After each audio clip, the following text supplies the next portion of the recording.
Welcome to Samba Samba. Enjoy the video. You begin by putting the basil, garlic, nuts, and cheese into the processor. This jumpstarts flavor extraction. Pulse several quick times to break leaves, then scrape down the bowl. Once done, stream in 1/2 cup of olive oil while the motor runs at low speed so you emulsify rather than separate. Make sure to season lightly with salt early. It helps bind flavors. You're creating a coarse paste now, not a finished silky oil. You now refine texture by running the blender at medium-high until the mixture becomes glossy. Stop periodically to scrape and check consistency. Thick pesto needs extra oil while thin pesto needs more cheese or nuts.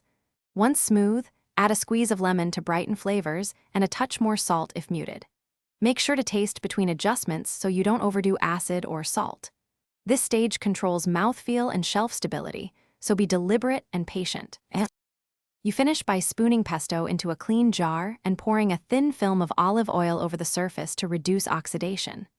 Seal and refrigerate for up to 1 week or freeze in ice cube trays for longer storage. If your pesto tastes bitter, stir in a pinch of sugar or more cheese to round it out. If it separates, whisk in oil slowly to re-emulsify. Make sure to label with date. Rotation keeps flavor at its best. Thanks for watching.